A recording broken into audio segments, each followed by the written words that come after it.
J'ai merdé. J'ai merdé, je pense. Ça fait quelque chose de bizarre. Je recommence. On va y arriver.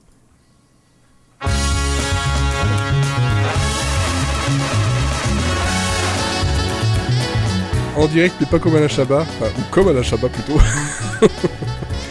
Il y a Elodie et Florian pour cet épisode 8 de la saison 8, où on va vous parler de Bonsoir. Halt and Catch Bonsoir. Fire. Et je remets le générique.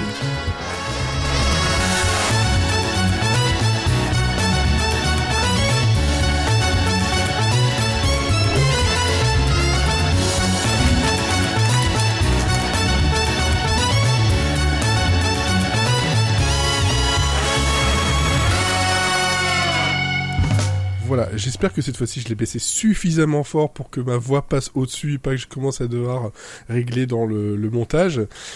Bon, voilà, épisode 8, saison 8. Ouf, oulala, oulala, oulala, oulala. Et il fait froid et on va essayer de vous donner de quoi regarder sous la couette. Voilà, c'est bizarre cette phrase. Sous le plaid, on va plutôt dire sous le plaid. Vous faites ce que vous voulez sous la couette. Hein. On sait jamais qui peut s'y trouver. Vous pouvez plaider coupable. Vous pouvez. J'aime beaucoup la faire celle-là. Là, avec le... J'ai froid, je plaide coupable. Ouais, je l'aime beaucoup, j'aime beaucoup.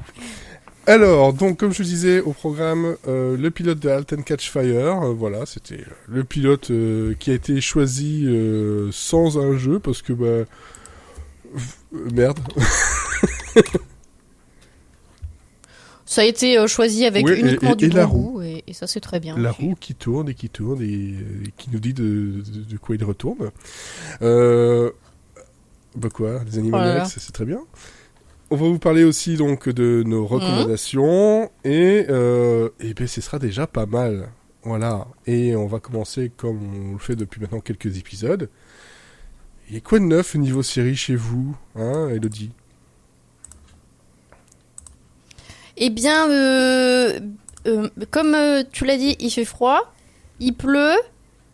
Du coup, le week-end dernier, j'ai regardé plein de séries, c'était trop bien. Et j'ai commencé Minx, 28 ans après tout le monde. Et ça y est, mais toujours avant vous le aviez public tous français, raison, puisque c'est la devenu série ma nouvelle série préférée. Également. Ouais, c'est bien dommage. Mais après, je sais pas... HBO Max, en l'occurrence, Minx, ça peut être récupéré par quelqu'un d'autre parce que les droits, c'est Lionsgate qui produit. Et par exemple, Love Life, ça avait été dispo par ECS parce qu'il avait été revendu en dehors de HBO Max. Donc, quand il y a de l'espoir, il y a de l'espoir. Il y a de l'espoir. Allez, Apple TV. Sauf pour eux. Quoi ? Ouais, donc j'ai regardé ça, c'était vachement bien. Je continue toujours Orphan Means Death, qui est toujours aussi bien. Ça fait partie de mes séries du moment. Je commençais la saison 3 de Atlanta. Toujours masterclass, il y a rien à redire. Et puis j'ai regardé un bout du premier épisode de Halo. Puis j'ai arrêté. Pas accroché, quoi. C'est pas... Bon. C'est ça. Je me suis un petit peu ennuyée. Voilà. C'est très joli, hein. Mais alors, déjà, les effets spéciaux sont très inégaux. Visuellement, enfin, le décor, c'est très joli. Mais alors, les mouvements des dans le personnages... premier épisode, c'est vrai wow. que les Covenants, les extraterrestres, voilà, sont... Il y a des trucs un peu bizarres dans leur mouvement, effectivement. Mais bon.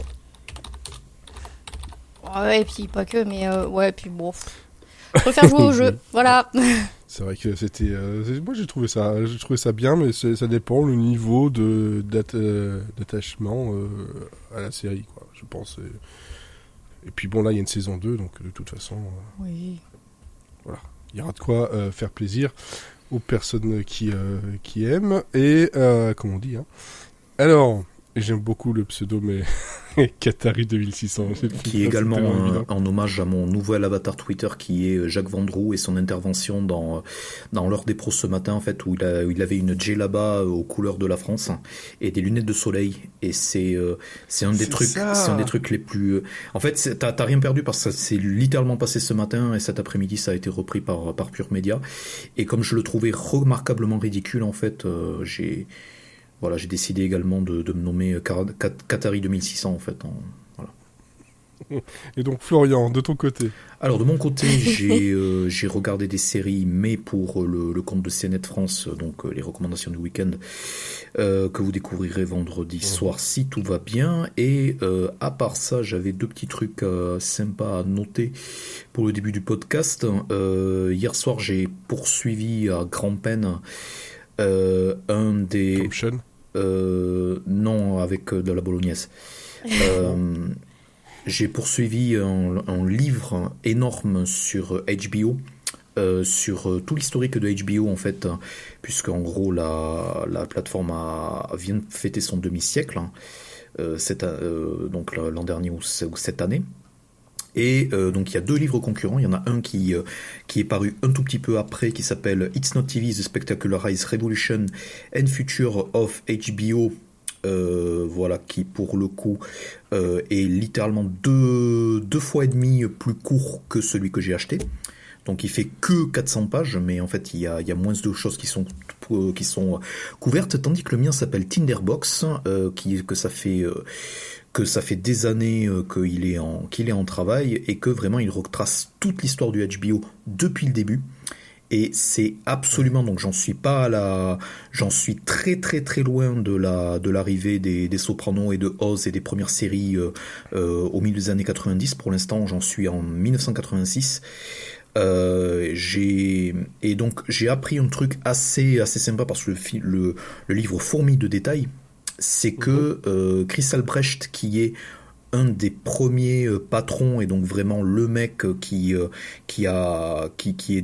était chef de l'original programming au moment où il a mis Oz et les Sopranos à l'antenne, et donc ensuite ça a été vraiment les 10 années en fait totalement fast en fait, avec toute la partie Sopranos, Six Feet Under et tout, et donc il était là pour ça.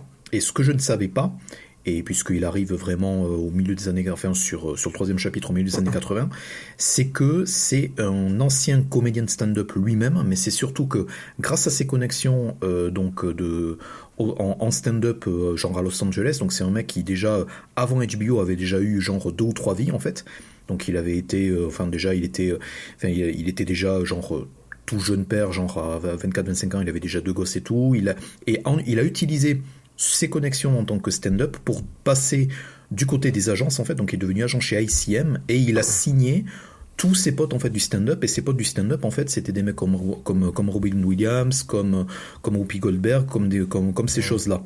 Et c'est un tout petit peu et il était là quand il fallait, parce que au milieu des années 80 il y a eu un espèce de téléthon qui s'appelle Comic Relief, qui était la même chose que le Comic Relief qui continue aujourd'hui en Angleterre, hein, et ils ont fait un énorme truc de charité, et Chris Albrecht a été appelé pour monter tout ça.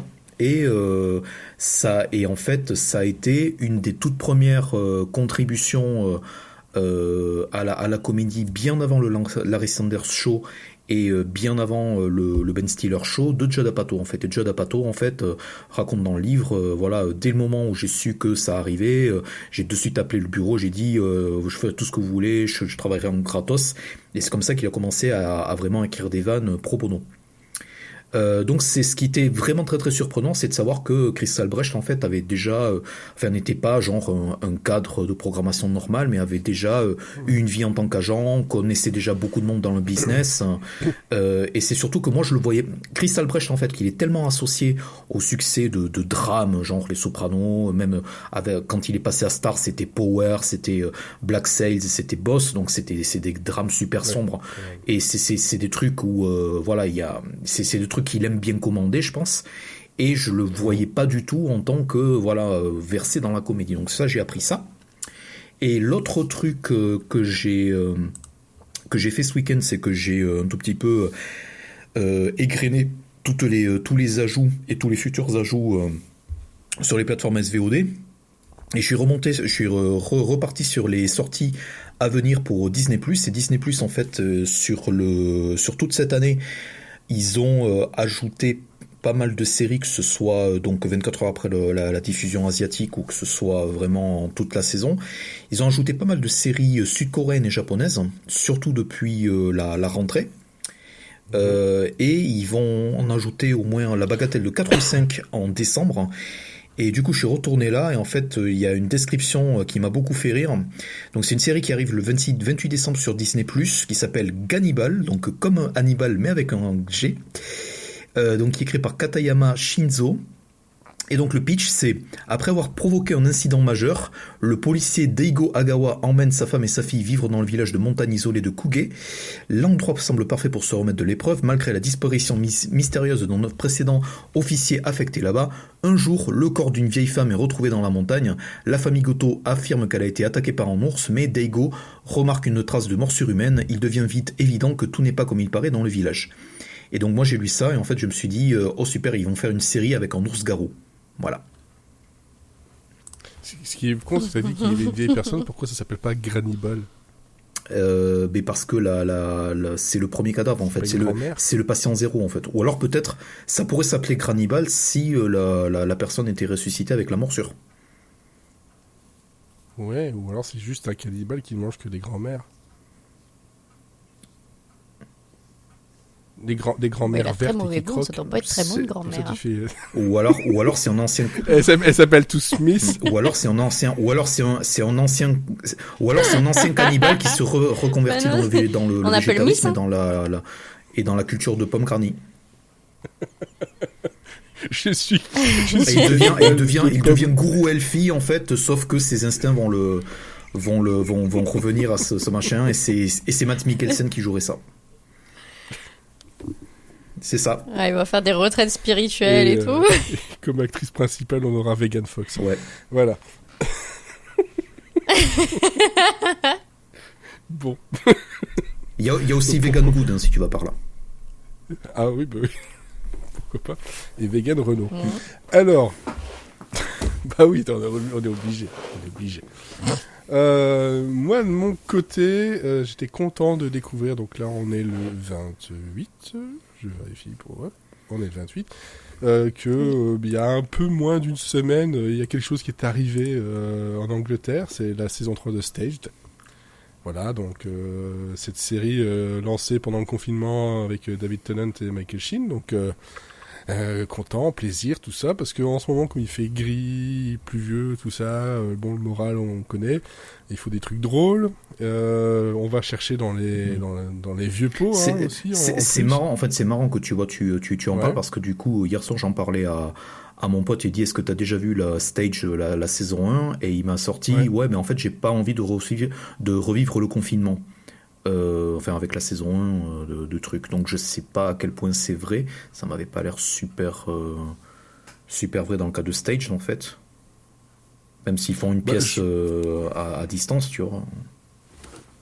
Bah, très franchement, ouais, c'est pendant le confinement, mais il y a aucun truc très dans le pathos ou quoi que ce soit, c'est juste t'as deux personnes qui discutent quoi, et moi, ça m'a fait un peu penser à la série avec Lisa Kudrow, justement. Web Therapy. Web Therapy. Toi, c'est juste un format, voilà. Ils ont utilisé ce format-là parce qu'ils n'avaient pas le choix. Ils en ont fait un truc plutôt vraiment, vraiment très, très cool. Et franchement, vu les comédiens et les guests, tu passes outre totalement ce truc-là, quoi. Enfin, c'est pas comme si tu voulais revoir par exemple la saison 5 de This Is Us par exemple, où là t'es en plein dedans et il y a les masques, il y a les machins et les trucs et c'est voilà quoi. Il y a pas mal de séries qui étaient dans l'actu. Ici ils ont juste utilisé ça comme tremplin, donc après, ouais, pourquoi pas. Chaque personne a ses sensibilités, encore une fois, mais c'est dommage de passer à côté d'une série aussi majestueuse que Stage, qui est faite avec deux chips et des caméras, quoi. Franchement, c'est... Enfin, deux chips. Bon, après, c'est vrai que tu aurais fait ça avec d'autres comédiens, je suis pas sûr que ça passerait. Et bon, David Tennant et Michael Sheen, je suis désolé, mais... Ils sont juste hilarants, quoi. Vraiment, c'est très, très drôle. Même quand c'est des sujets un peu plus sombres dans ce qu'ils racontent, ils arrivent quand même trouver du drôle là-dedans, quoi. Enfin bref, je regardais ça, je regarde des vieilles séries, je regarde pas mal de trucs comme ça, parce que... et puis je suis mes séries habituelles, quoi. J'en ai quand même pas mal. Il y a Young Rock qui a repris aussi, donc bon bah voilà, je prends tout ça. J'étais sur mon TV Time pour vérifier un peu aussi tous les trucs. Voilà, Welcome to Flatch que je suis avec plaisir. Donc voilà, il y a de la comédie principalement, et puis bah, vu qu'on va en parler juste après, mais Halt and Catch Fire, bah, j'ai été plus un que pilote. Hein. Je me suis dit, c'est le moment de me refaire un rewatch, et c'est tout. C'est le piège, mais dès le premier épisode. Le premier épisode, voilà, on en parlera, mais voilà, on a pour 45 minutes, mais quand tu finis le truc, t'es là, mais encore. J'en veux encore. Je veux revoir tout ça, bref, on va en discuter. On va en discuter. Ben, voilà, j'ai pas de jingle comme ça. On n'a pas de sponsor, parce que, bah voilà, allez sur YouTube. Voilà, youtube.io. Sponsorisez-nous. Et puis, sponsorisez-nous, hein, voilà, vous êtes gentils, vous êtes beaux. Ouais. youtube.io, la mixtape arrive. On va leur proposer. Tiens, on va leur proposer ça. Bref, on va passer justement à Halt and Catch Fire, et je n'ai pas de jingle, donc on fait pas de jingle. Voilà. Bon, Halt and Catch Fire, qu'est-ce que c'est ? Une série qui date de 2014. Voilà. Presque 10 ans. 8 ans et demi, parce que c'était 1er juin. Putain, j'étais persuadée que c'était plus récent. La fin est 2017. Oh, le coup ouais, de gueule. dans ma tête, je pensais que c'était 2015, tu vois. Donc, oui, bon, un an après, c'est pas... Voilà. Et donc, c'est une série créée par Christopher Cantwell et Christopher C. Rogers pour AMC. Hein, c'est une époque où AMC faisait des séries prestigieuses, jusqu'à ce que, bon, bah, finalement, AMC dit, bah non, on arrête tout ça. Donc 4 saisons, 40 épisodes. Ils en font toujours, c'est juste que les gens ont commencé à en avoir rien à foutre, en fait. Ouais, bah, peut-être. Je pense. Peut-être, effectivement. Il doit y avoir de ça. 40 épisodes à peu près, voilà, 42 minutes, un format assez classique, avec en acteurs principaux Lee Pace, Scott McNairy, Mackenzie Davis et Kerry Bichet, entre autres. Et puis alors Toby Huss, que j'aime beaucoup. J'aime le voir, ce gars-là, ce John Bosworth. Quand lui, je le vois, je me dis, ah, voilà. Cet accent, et puis bon, bah, quand on regarde Schwarzenegger, on se dit, tiens, coucou. Hein, et puis quand on regarde le biopic Weird Al Yankovic, on dit coucou aussi. Voilà. Ah, putain, j'ai pas fait le lien, c'était lui, c'est vrai. Ah, c'est le papa. Ah, hein, oui, c'est le papa. Donc, bah oui, voilà, donc il y a des choses, il est souvent là, toi, c'est souvent un second, troisième rôle, et bah, moi j'aime bien le voir, parce que c'est un visage connu, quoi, ça fait plaisir. Et puis il est drôle, hein. Ouais, là, il est drôle, mais bon, par rapport à ce que j'ai vu dans Weird Al Yankovic, c'est pas le même genre d'humour, on va dire. Alors, de quoi ça parle donc, ça parle de... ça se passe à Dallas, dans les années 80, où on a justement une petite boîte Cardiff Electric qui fait des logiciels voilà, pour d'autres entreprises. Des logiciels classe, parce que la classe est à Dallas. Hein. Voilà, exactement. Et des logiciels impitoyables aussi. Et donc on suit ce truc-là, et dans les employés, il y a un gars joué par Scott McNairy qui Gordon Clark, qui s'emmerde. Globalement, il s'emmerde, sa vie, il s'emmerde vraiment très très fort, hein, alcoolisme, tout ça, alors que bon, bah, il est marié, 2 enfants, une petite vie peinard, mais un peu trop pour lui, parce que c'est un petit génie de l'informatique. Après, est-ce que l'alcoolisme est un hobby ? Vous avez 4 heures. Ouais, effectivement, vous avez 4 heures. Après le podcast, par contre. Et on a de l'autre côté Joe McMillan, qui est on va dire ça, la riviste mais qui aime jouer avec les chiffres, qui aime lancer des projets, qui aime aussi claquer la porte de chez IBM pour aller chercher quelqu'un pour se venger d'IBM, autant dire ça comme ça. Et sur son chemin, il y aura Cameron Howe qui est joué par Mackenzie Davis, qui elle, c'est la punk de l'informatique, ni foi ni loi, et beaucoup de lignes de code, pour pas dire lignes de coke. Et donc comme je disais, avec Kerry Bichet qui joue Donna Clark, donc la femme de Gordon, qui elle aussi travaille un peu dans l'informatique et dans l'électronique, chez Texas Instruments, tout simplement. Et Toby Huss, donc qui joue John Bosworth, qui est le boss de Gordon et de toute cette petite clique-là chez Cardiff Electric, et qui c'est la figure paternelle, on va dire ça. La voix de la sagesse, qui aime pas trop se faire entuber. Et voilà, avec un accent bien texan qui fait plaisir.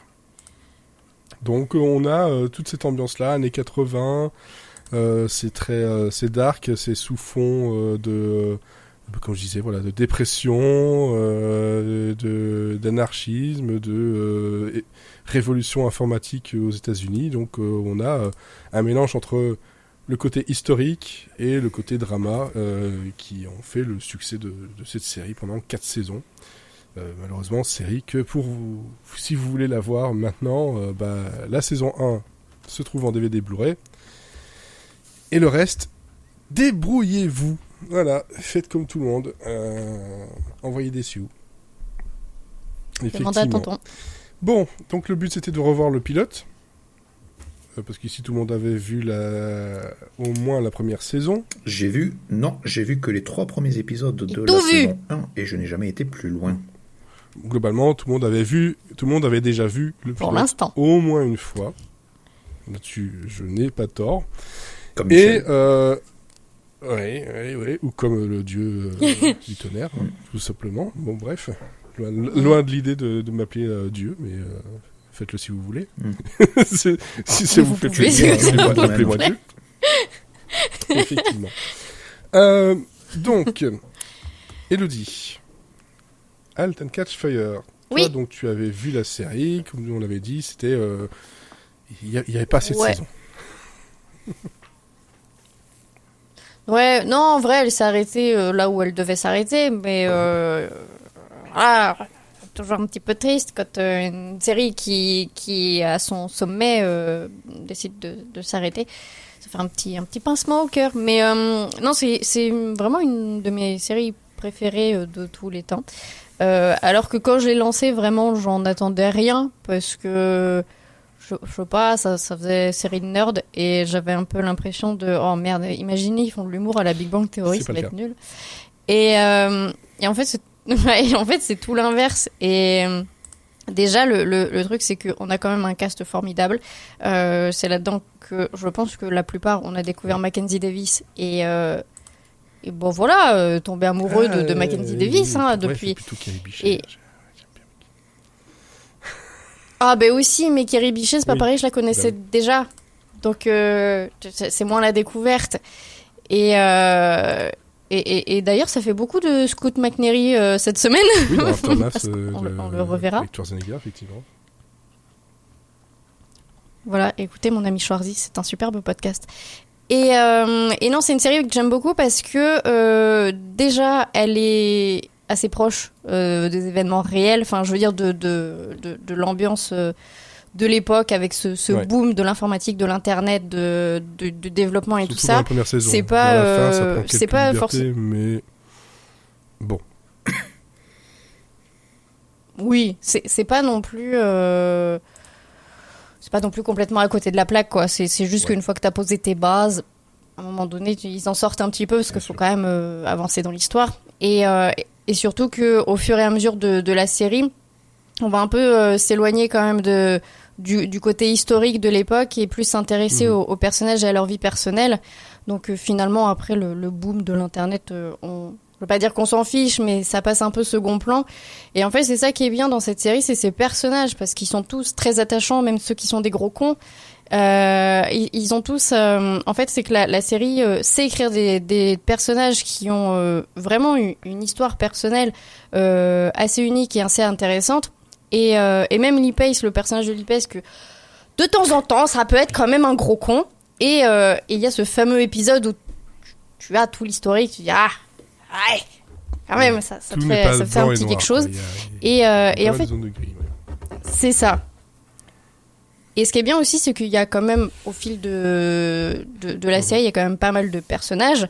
Parce qu'après, on va avoir quand même pas mal de personnages secondaires, notamment quand Cameron elle va lancer sa boîte et qu'elle va avoir plein de petits soldats dans son armée. Et ben même eux, on va s'intéresser à eux et personne n'est vraiment mis de côté. Même les personnages secondaires, ils ont une importance dans l'histoire. On connaît leur vie et ils sont tous une pièce du puzzle et ils sont pas là juste comme un prétexte pour faire avancer l'histoire. Ils apportent vraiment quelque chose et c'est ça qui est vachement bien.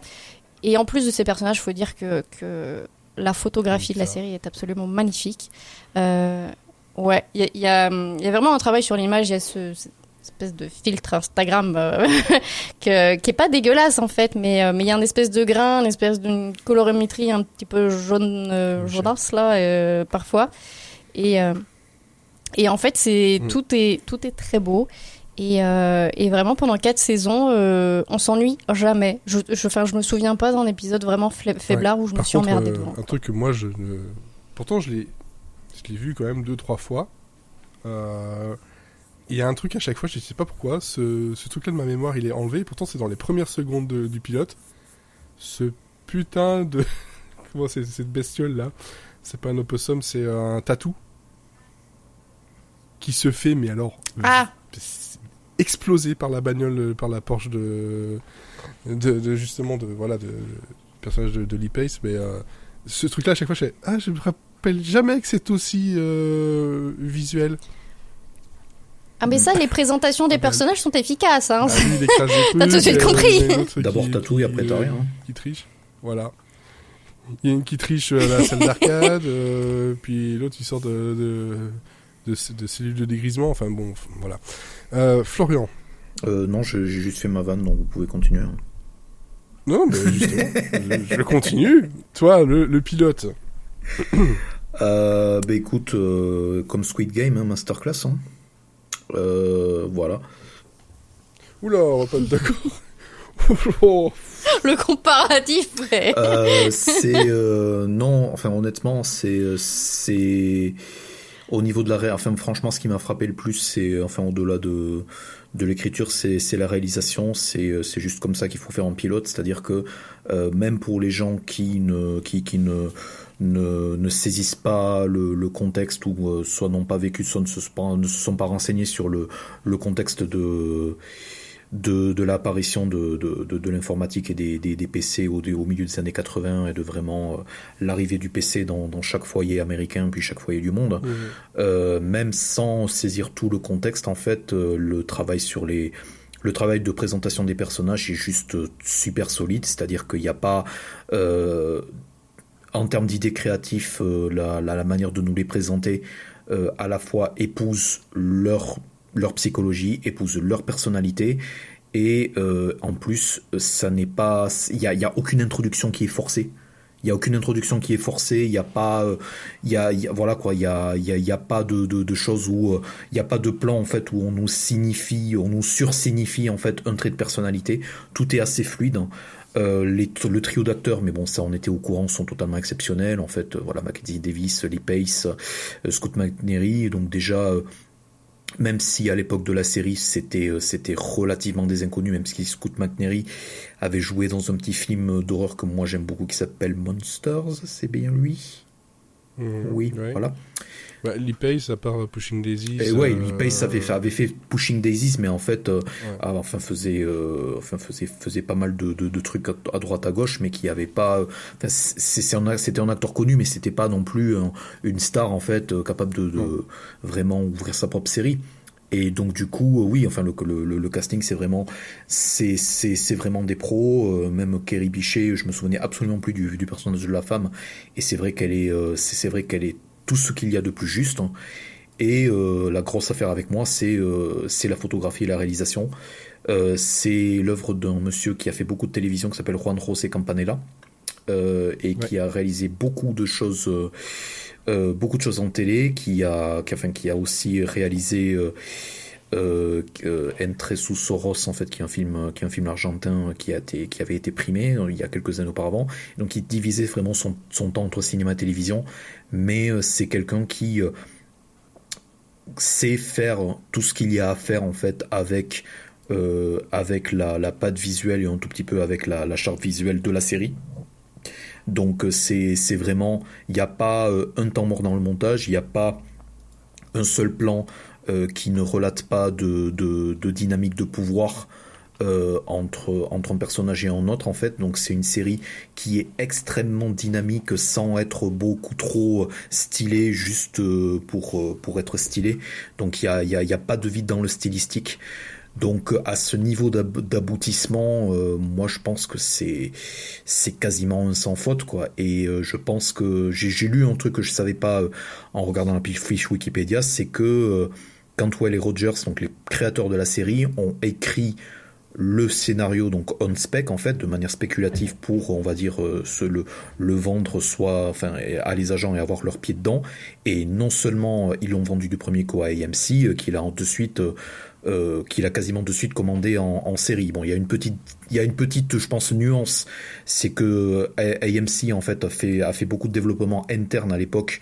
Donc ils avaient quelques scripts, en fait, qu'ils développaient en interne pour après faire des commandes. Donc ils poursuivent un tout petit peu ce développement là, qui est pas, c'est un tout petit peu plus particulier que les autres chaînes du câble, que HBO, etc. Mais c'est vrai que bon, voilà, en termes de success story, voilà, quoi, tu vois le résultat et tu vois que, voilà, quoi, de la page jusqu'à l'écran, il y a un sans faute, quoi. Il y a des mecs qui savent exactement ce qu'est la série, quoi en faire, comment la caster, comment la mettre en musique, puisqu'on en parlait du générique tout à l'heure, et voilà. Ouais, c'est ça. Il y a vraiment une maestria de tous les points. Il n'y a pas un truc qui est moins bon que l'autre. Même on parle de la musique du générique, mais même niveau musique, d'illustration, on va chercher du côté un peu du rock, la scène alternative des années 80 jusqu'aux années 90. Je me souvenais plus de la musique, mais en fait, quand le premier jour du personnage de Mackenzie Davis, en fait, il est sur The Clash, et je me souvenais plus que c'était The Clash. J'ai été voir après sur TuneFind. Ouais, sur TuneFind, site qu'on vous conseille d'ailleurs très vivement si vous voulez aller faire vos petites playlists de séries. Là. En général, niveau erreur. Ça m'a surtout rappelé que parmi The Clash, en fait, j'ai jamais écouté Sandinista. Je suis resté à London Calling, en fait, donc j'ai des trous dans ma discothèque graphie. Ah bah oui, bon, ça demande qu'à justement être comblé. Et ils ont été chercher un groupe un peu spécial pour pour générique, qui est donc Trent Muller. Donc le générique, c'est une petite partie de Still on Fire, qui est un de leurs morceaux, mais qui justement joue sur le côté très électro, très Kraftwerk, c'est vraiment l'esprit même des années 80, comme on peut se l'imaginer à ce moment-là, sans le côté non plus tout 80s, très coloré, très flashy, qu'on pourrait avoir dans d'autres films. Là, on est plus proche de la réalité justement du moment. Donc moi, c'est vraiment une série qui, en plus de ça, dépeint une époque en plus. Et il y a plusieurs strates dans l'histoire que ça demande et que ça propose. Donc moi, c'est vraiment une série, j'étais sur le cul quand je l'ai découvert, alors que j'en attendais absolument rien. Justement, la crainte aussi peut-être de tomber sur une série trop poussée ou trop nerdy pour son bien. Et justement, non. Elle va donner des informations et comme ça au compte-gouttes sans trop en donner. Hein, on va parler justement de reverse engineering, donc comment on peut prendre un logiciel ou une machine et essayer de la démonter pour savoir comment elle fonctionne. C'est quelque chose de normalement illégal selon ce que tu en fais après. Mais voilà, on va te parler de tout un tas de choses, d'informatique, qui sont des trucs véridiques, sans pour autant t'emmerder, parce que ce que tu suis là derrière, c'est pas tant le logiciel qu'ils vont faire, c'est comment ils vont s'en sortir tous ensemble, comment ils vont vivre tous ensemble et survivre aussi tous ensemble, parce que bon voilà, sans spoiler, jusqu'à la fin, il y a une impression de survie à chaque épisode, à quel moment ils vont se casser la gueule, quoi. Et chaque épisode, t'es jamais sûr que la semaine d'après, ils seront encore là, debout, et... Le plus intéressant, c'est que de toute manière, catastrophisme. Le plus intéressant, en fait, c'est que tout ce qu'on nous présente en technologie ne prend jamais le pas sur les dynamiques de personnages. En fait, c'est que ce que t'as juste besoin de comprendre, c'est que t'as le personnage incarné par Lee Pace, en fait, qui est vraiment la dynamique, qui a vraiment une ambition et qui a un côté, on va dire, sombre et un tout petit peu escroc, et qui va engager cet associé pour que il décide de faire un projet totalement fou. Mais si tu ne comprends pas, en fait, l'entièreté du contexte technologique, tu es quand même investi là-dedans parce que le pilote a fait un super job de t'introduire les dynamiques entre ces personnages sur les 20 minutes précédentes. Voilà, sans connaître quoi que ce soit, tu comprends très bien qu'ils vont en fait essayer de piquer l'idée et même l'ADN de l'ordinateur personnel de chez IBM pour essayer de leur damer le pion, alors que c'est IBM, c'est The Big Blue, hein, c'est gigantesque, et il va chercher dans une toute petite boîte du Texas un Cardiff électrique où globalement c'est rien du tout, c'est un poil sur le cul d'une fourmi, hein, pour IBM, cette boîte-là. Les fourmis ont des poils au cul. Ah oui. Today I learned. Et voilà, les fourmis ont des poils au cul. Vous le saurez comme ça. Bref, à part le seul truc qui pose problème avec cette série-là, c'est que c'est ultra compliqué de la retrouver maintenant pour pouvoir la voir. Aucune plateforme. Elle est dans ce qu'on appelle les trous, les limbes des licences qui n'attendent que d'être achetées, quoi. Mais que personne ne veut vendre. Ou pas tout seul. Voilà, hein, on va te vendre... AMC va te vendre des Walking Dead, mais ça... Voilà. Alors que bon, hein, on sait ce qu'on préférait regarder. Déjà. C'est un bon point. Oui.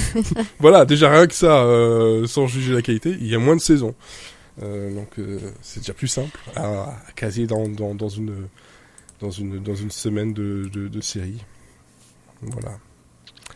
Bref, moi, en tout cas, voilà, je continue et je vais me refaire un rewatch des 4 saisons et je vais prendre mon pied encore une fois, quoi. C'était très cool. Ouais, mais c'est vraiment une série que tu peux conseiller à tout le monde, en fait. C'est pas le genre de série clivant, et en même temps, que tu sois intéressé par la technologie ou pas, que tu sois intéressé par plus l'évolution des personnages ou pas, en fait tout le monde peut y trouver quelque chose, donc vraiment faut juste se lancer dedans, et il y a quand même pas en même temps je fais pas trop confiance aux gens qui n'aiment pas Mackenzie Davis, quoi. C'est vrai. Mais tu vois, c'est un genre je sais plus le nom, mais c'est un genre à part entière où tu as justement, voilà, soit c'est un projet d'informatique, soit c'est un film, soit c'est une équipe sportive, soit c'est un truc comme ça. Toi, globalement, en fait, c'est tellement bien écrit que tu peux très bien ne rien y comprendre. Ted Lasso, encore une fois. J'attendais que tu finisses ta phrase pour le balancer. Moi, voilà. Ah, j'en ai rien à foutre du foot. J'en ai rien à foutre du foot. Parce que Pardon. C'est un prétexte qui ne fait pas prétexte non plus, parce que tu sens que c'est le cœur même, mais les gens qui l'ont écrit, qui le jouent, le mettent en scène, sont tellement intelligents qu'ils arrivent à te faire passer le message qu'ils veulent, quoi. Et que ce soit avec n'importe quel métier derrière, quoi. C'est pas les seuls, quoi. Voilà. Mais bon, celle-là... C'est une très très bonne série à découvrir ou à redécouvrir. Si vous ne l'avez jamais fait, faites-le. Si vous l'avez déjà fait, n'hésitez pas à partager sur les réseaux, à discuter avec nous. Est-ce qu'il y a quelque chose d'autre à rajouter sur Altan Catch Fire ? Préparez les mouchoirs, parce que moi j'ai chialé devant les épisodes sur Gordon à un moment donné. Voilà. Ah, c'était dur. Faut dire, c'est pas que de la joie quand même dans cette série. Vous allez avoir des victoires.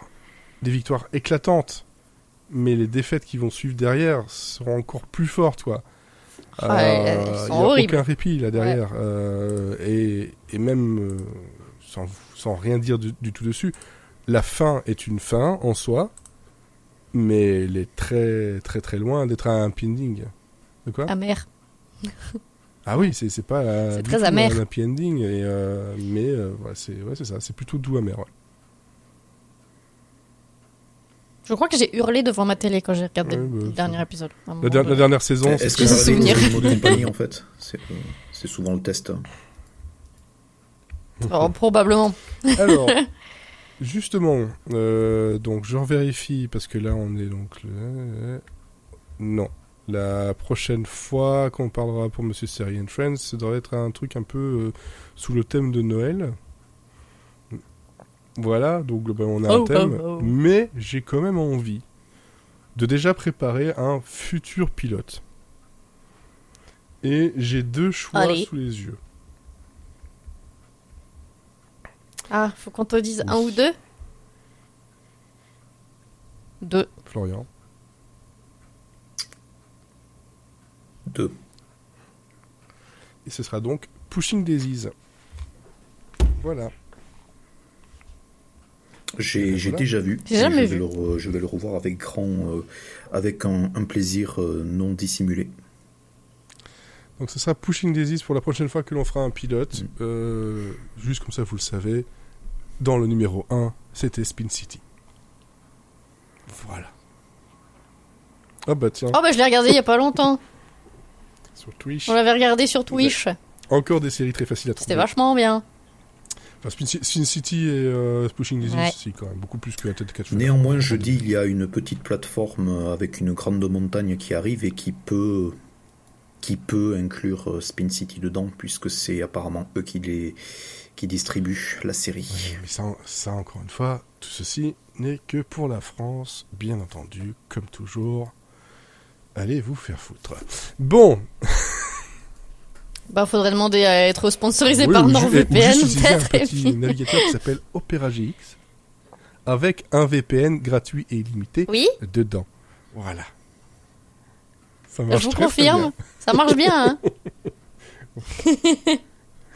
On aime bien Hulu. Ouais. Surtout quand Hulu, jusque il y a quelques heures, était à 1,99$ pour 1 an. Voilà. C'est le Black Friday, profitez-en. C'est le 0,99$. C'est le Cyber Monday aussi. Voilà. Mais bon, Hulu, le Monday de l'espace cybernétique. Cyber Monday. J'ai acheté un pull de Noël, moi. Il n'y a que le bien qu'on se fait. Bah écoute... Bon, en parlant de bien qu'on se fait, on va faire des recommandations. Oui. Et alors, le bien qu'on se fait, ça tombe bien avec le générique. Hein, comment ça bien connaître maintenant.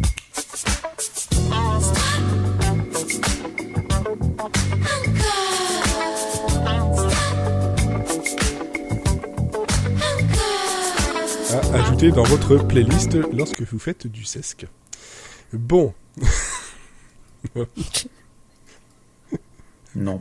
Surtout ne nous taguez pas, hein, quand vous le faites. Et rappelez-vous. Et évitez trop de pauses. C'est plastique. Évitez trop de pauses en fait, parce que ça peut coincer.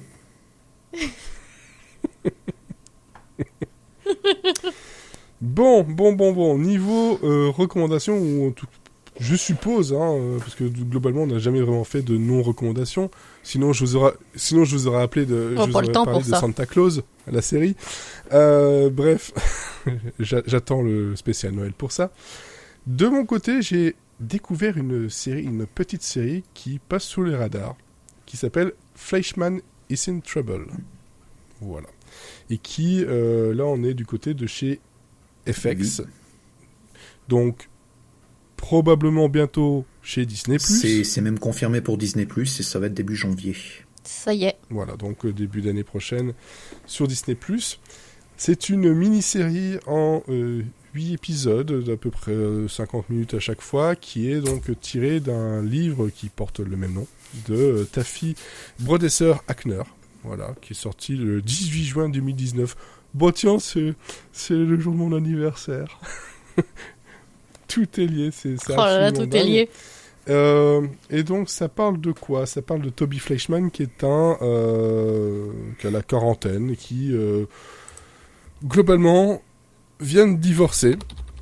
C'est un médecin qui vient de divorcer et il se remet en selle niveau séduction via les applications bien connues. Hein, et il commence à regoûter à la liberté sexuelle, à des choses qu'il n'a pas forcément connues depuis beaucoup d'années, surtout avec son ex-femme Rachel qui, on va dire, en tout cas, est dépeinte comme étant une femme un peu castratrice.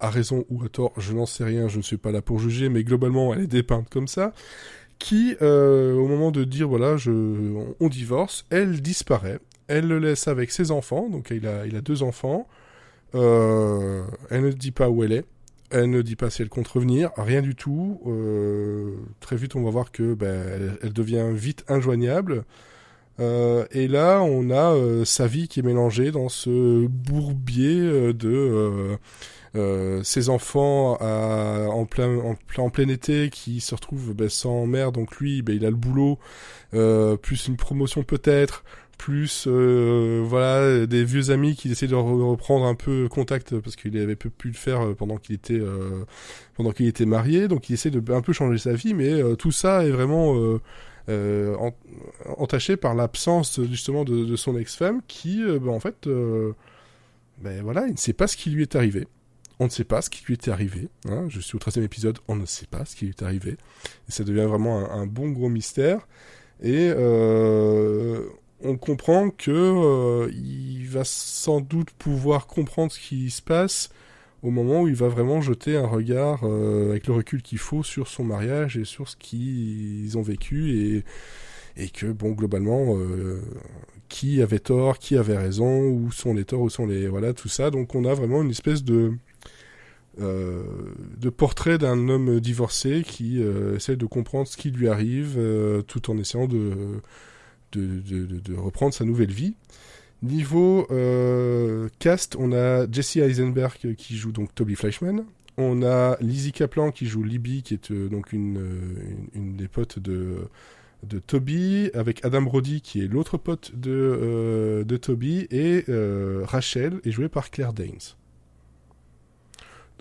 Donc vous excuserez quel beau cast. Du peu, mais le cast, il tabasse pas mal. Et la série est créée par l'autrice, si je ne me trompe pas, donc du livre.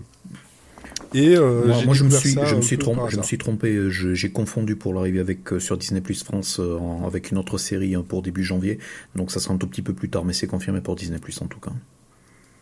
Oui, ok, très bien. Bon, donc, voilà, en tout cas, gardez-la donc sur le radar, parce que je suis tombé sur une série qui globalement on pourrait se dire c'est assez classique, mais la façon dont c'est raconté avec une narratrice plus des flashbacks et des mélanges justement de mise en scène, le tout est super prenant. C'est à la fois drôle, c'est à la fois aussi un peu inquiétant. On s'attache très vite au personnage. Alors, parce que globalement, Jesse Eisenberg, c'est pas non plus l'acteur le plus facile à s'attacher. Hein, c'est un peu un robot quand même, je trouve.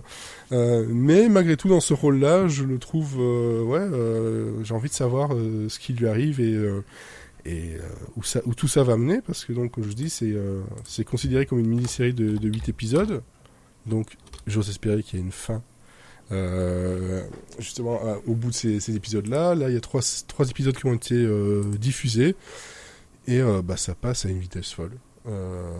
Pourtant, c'est pas forcément le genre que je regarde habituellement, mais c'est super bien tourné, il y a des idées dans tous les sens, et c'est pas des idées juste pour te claquer des idées au visage. C'est par petites choses, ça et là, dans la façon dont c'est raconté, qu'on a une série admirablement bien produite, bien jouée, et j'ai juste maintenant une envie, c'est de voir la suite. Et ça, dès le premier épisode, je ne voulais qu'une chose, c'était voir les épisodes suivants. Donc, c'est quand même un bon signe, quoi, dans ces périodes où des séries que j'attendais plus se cassent la gueule. et ne respecte même pas ceux qui regardent. Hein. Le coup de... Ah là là. Vous avez vu ce que j'avais Tout se mis perd, sur mon monsieur. Santa Claus? Parce que faut que j'en parle un petit peu. Quand même. Oui, j'ai vu, oui. Tu as vu les photos? Non, j'ai pas vu les photos, j'ai vu ce que tu as mis. Ouais, mais j'ai mis des photos sur Twitter il y a quelques jours où en regardant, je crois que c'est le 2e ou 3e épisode, à un moment donné, Scott Calvin qui joue donc Santa, il a une barbe blanche, hein, voilà, et sur l'image, je me dis mais il y a un truc qui va pas avec la barbe. Et il y avait je pense que la barbe est en 3 parties, donc les gauche, droite et le milieu. Et là, globalement, c'est simple. Il y a une partie gauche et le milieu qui se raccrochaient plus. Donc on voyait un grand trou là. Et comme ça, pendant 2-3 minutes, facile, à l'écran. Et personne n'a vu, alors que moi, globalement, personne. il y a un truc qui va pas. Puis je fais, bah ouais, ok, d'accord. Il y a sa barbe qui se fait la malle. Voilà. Et ce genre de truc-là, c'est un montage un peu foireux, des trucs comme ça. Enfin, c'est une catastrophe. Voilà, je vais continuer jusqu'au bout parce que j'ai envie de savoir l'histoire, mais pour le fait que je suis des films, ça fait mal. C'est une séquence Barbie hystérique. Oh, Barbie turique, ouais, totalement. Voilà, merci la Fnac. Hein. Bon. Comme ça, hop, j'inscris le podcast dans la ligne. Case close. J'aime bien. Ça pourrait être un film, justement, un film de Hallmark. Ou alors Close Case, en fait, avec Close Barbie qui enquête sur des enquêtes. Ah non, dans le rôle de Lily Rush. Et tu le vois avec plein de chats abandonnés, etc. dans son lit à la fin, une fois qu'il a résolu les enquêtes. Close Case. Alors, bon, Case Closed, il y a un court-métrage qui existe. Ah ben voilà. Règle numéro 1 de l'internet, en fait, si c'est assez con, ça a déjà été fait. Voilà. Effectivement. Alors, Elodie, toi, tu nous parles de Love, Life and Everything in Between. Oui, et en français, ça s'appelle L'amour, la vie, etc. C'est sur Netflix. Et je sais que c'est pas de saison, mais je vais vous parler d'une série de Saint-Valentin. En plein mois de novembre. C'est pas grave, hein. On peut fêter la Saint-Valentin. C'est une série qui nous vient d'Arabie Saoudite. Oui. C'est ça. Oui, c'est vrai, hein, chacun fait ce qui lui plaît. Hein. Donc c'est la première série originale Netflix qui vient d'Arabie Saoudite, mais ça a été tourné dans plusieurs pays différents. Je vous dirai pas lesquels parce que c'est pas dit explicitement et je suis nulle en géographie. Et en fait c'est une série de courts-métrages qui ont tous un point commun, bien évidemment. Ils se déroulent le jour de la Saint-Valentin. Vous ne l'aviez absolument pas deviné. Il y a 8 épisodes d'environ 30 minutes. Alors, je vais pas tous vous les résumer parce que ça n'aurait aucun intérêt, bien évidemment. Le problème avec les séries anthologiques, c'est que souvent, il y a quelques épisodes de bien et les autres sont plus faiblards. Et ben là, c'est pas le cas. Ils sont tous très bien et dans des styles très différents.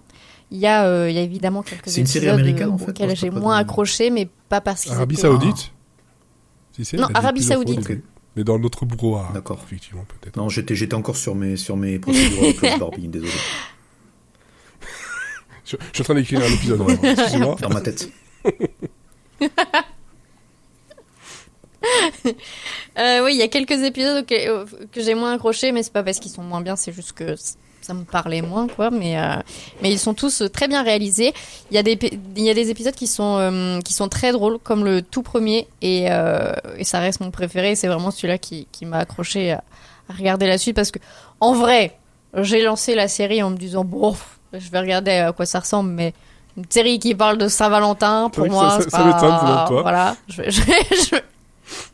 c'est pour ça. Et en fait, vraiment, devant le premier épisode, je chialais de rire. Donc je dis allons-y gaiement. Et en fait, c'est que c'est un beau mélange, cette série, parce qu'il y a les épisodes comme le premier qui est en fait une parodie de Hallmark Movie où ça commence comme un truc un peu niais et en fait non, en fait je vous le résume vite fait, mais en gros C'est donc une jeune femme qui est promise en mariage à un homme, mais qu'elle le connaît pas plus que ça et elle a pas envie de se marier avec lui. Et à côté de ça, elle a vous savez, le stéréotype du bel homme qui est éternel célibataire et qui n'attend qu'elle. Et en fait, cet homme-là, il a un petit frère qui franchement, il est hilarant. Mais c'est un enfant et le pauvre, il se ferait martyriser par les autres gamins et c'est vraiment une boule d'amour. Et en fait, en fait, il essaye de mettre les deux ensemble. Du coup, il vole une vache. Voilà. c'est très con, hein. Mais ça marche. Et voilà, je vous spoile pas, mais c'est très drôle. Il y a beaucoup de très bonnes blagues et tous les personnages sont absolument adorables. Et à côté de ça, il y a des épisodes un peu plus niais, forcément. Il y en a qui font dans le surnaturel. Et puis, il y a des épisodes qui sont carrément politiques. On a un épisode sur la brigade de répression de l'amour, qui est vraiment pas l'épisode le plus drôle, hein, pour le coup. Mais voilà, il y a quand même il y a quand même des messages assez forts. Et puis il y a un épisode aussi qui revient sur l'explosion de Beyrouth.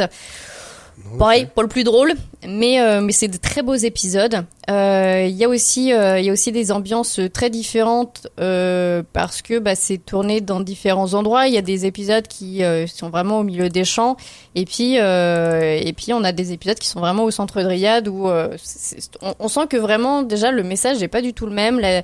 La vie quotidienne des gens est très différente. Ils n'ont pas du tout les mêmes problématiques. Et du coup, c'est assez vaste dans le propos. Du coup, c'est jamais redondant d'un épisode à l'autre. On joue vachement avec les codes de la comédie romantique, mais c'est pas vraiment comme on aurait un film de Noël où on sait comment ça va finir et voilà, c'est juste plaisant. Là, on prend les codes de la comédie romantique, mais on les tourne à l'envers pour avoir quelque chose d'assez différent et on se moque un petit peu de ce genre de feuilleton. Et puis ça change de ce qu'on a l'habitude de voir parce que déjà des séries qui nous viennent d'Arabie Saoudite, on n'a pas l'habitude d'en voir. Clairement, c'est pas du tout la même culture et du coup ça nous permet d'aborder des thématiques différentes. On parle de mariage arrangé, on parle de guerre, on parle de gens qui essayent d'aller se marier mais qui sont arrêtés par des djihadistes qui font un barrage routier. Ça, on n'a pas l'habitude d'en parler dans les séries américaines, hein, je vous le cache pas. Et puis, très peu. Et puis voilà, en fait, il y a vraiment des styles très différents, donc je pense que chacun peut trouver quelque chose qui lui plaît. Au niveau du cast, c'est évidemment c'est des gens qu'on connaît pas. Qu'est-ce que tu vas me citer là parce que j'étais voir, je connais personne. Voilà. Non, on connaît personne, mais pour dire que c'est des très bons acteurs et on a des gens qui sont extrêmement drôles et qui ont vraiment un humour très burlesque avec beaucoup de faciès, beaucoup de grands gestes et en même temps on a après des gens où tu sens que le cœur de métier c'est pas vraiment la comédie et qui sont quand même à l'aise dans ce style. Enfin, ça donne un petit contrepoint assez intéressant. Et puis voilà, allez le regarder. Franchement, ça se regarde très très vite. Et pour que je vous recommande une série sur la Saint-Valentin, c'est que vraiment elle est vachement bien. Donc n'hésitez pas à aller la regarder. C'est sur Netflix. Donc et ne vous faites pas avoir par l'affiche de la série qui est vraiment le truc le plus moche que j'ai jamais vu. C'est une classique de. Mais ouais, non, pas forcément. On n'avait plus de budget. Et puis de toute façon, personne va le regarder. Par contre, parce que j'ai regardé rapidement quelques photos. Je vois un gars en scooter avec un énorme nounours rouge. C'est l'épisode des djihadistes. Voilà. Mais c'est un épisode extrêmement drôle. Déjà, avec la photo du gars, il est assis sur son scooter et juste en face de lui, il y a un nounours rouge. Ah non, attends, je confonds. Parce qu'en fait, ah oui, j'ai pas dit, mais il y a, en fait, il y a des points communs en plus entre les épisodes, comme des petits clins d'œil, notamment les cadeaux. Et donc le gros nounours rouge, il se retrouve un peu partout. T'as un gros cœur. Donc si vous aimez la série, en fait, il faudra aller sur le store de Netflix, aller chercher le nounours rouge. Moi, je le veux. Hein. C'est ça. Alors le nounours. Ah oui, non, ce nounours rouge là, oui.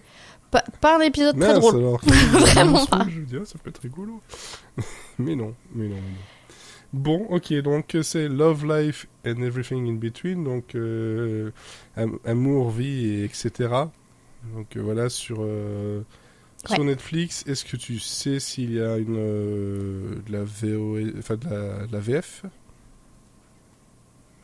Ah. J'ai pas regardé. Moi de mon côté, je sais qu'il n'y en a rien. pas. Je regarde pas en VF. Voilà. Vu que ça vient d'arriver sur FX, mais Je regarde. parce que ça peut peut-être intéresser certaines personnes d'avoir justement en VF. Bon, je suppose que il y a au moins les sous-titres français de toute façon. Oh oui, désolé par avance si vous avez du son qui arrive par vos oreilles, je suis sur Netflix. Ouais. Alors...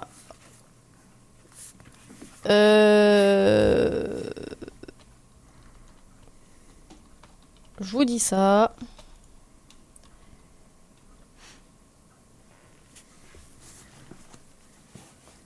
Oui. Oui, Bon, nous avons voilà, comme ça, lu français. l'information. Allez essayer ça et revenez vers nous pour nous remercier ou nous disputer si vous voulez. Enfin, mais viandez quoi. Je ne serai en aucun cas effectivement, responsable. En aucun cas responsable, effectivement. Ça se saurait si on était responsable. Bon, voilà, je pense qu'on a fait... Dans son cas, elle est ni éthique ni responsable. Ah bah oui, de toute façon, effectivement, toujours sur toutes les plateformes. #plug. C'est vrai. Plugué. Non, dans le sens Ça où dépend. je promeus l'autre podcast Oui. de Elodie. On balade aux diffusions. Oui, mais Ouais. sauf que tu vois, je ne dirais pas pour Elodie, mais avec mon esprit tordu, mais apparemment je pense que c'est la même chose pour Elodie. Plug, non, il y avait comme une queue de renard au bout, quoi. Toi, c'est. Ah, moi j'ai pensé sapin de Noël. Ah oui, le voilà. fameux sapin de Noël qui ressemble à un plug, oui, effectivement. Ouais. Ah, enfin. Les Pas plugs. fait cette saison. c'est comme les fruits et légumes, il y a des saisons pour tout. Apparemment, l'automne, c'est la saison du les plug. plugs et les pines 5 plugs prof. pour les sapins. Oui, bien sûr. C'est pas pour les Non, mais inventaires. c'est la saison de la promotion des sapins. On plug les épines. Putain, on dirait c'est une émission bizarre sur une chaîne tout à fait étrange. Là. Des plugs et des pines. C'est ça. Des épines. C'est ça. On est vraiment trop détraxés. Hein. Oh ouais, complètement détraxé, effectivement. Bon. Bref. En tout cas, merci à vous deux, à Florian et Elodie, de m'avoir accompagné pour cet épisode qui fera date dans les annales. Les dates aussi cette saison. Cette saison, effectivement, mais ne vous les mettez pas Ça dans le colle jus, également. Ça peut faire mal, ça peut faire Ça des colle. erreurs. Ça colle. Ça colle aux dents du fond. Bref. Bah, elles sont vachement au fond. Bref. Le mot de la fin, Elodie. Nounours. Florian. C'est pas un mot de la fin, c'est une phrase en fait. C'est parce que je me disais, je fais trop peu de blagues dans ce podcast. Donc j'avais noté une petite blague que j'ai imaginée cet après-midi. Qu'est-ce qu'on dit quand Roald Dahl il a mal aux fesses? Il a des hémorroïdes. Voilà. Ok.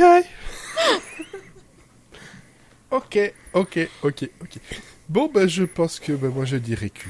Et voilà, ce sera mon mot de la fin. En tout cas, merci de nous avoir écoutés. N'hésitez pas à nous soutenir si jamais vous voulez soutenir ce genre de choses sur youtube.io. Promis, on s'achètera pas des plugs avec. Là, je me suis... Oui, vous n'en saurez rien. C'est ça. Donc, Mais vous pouvez acheter des épines aussi, par contre. Ouais. On vous souhaite en tout cas de bonnes séries, une bonne soirée, une bonne journée, une bonne semaine et surtout sur... Bon Jovi. Là. Non.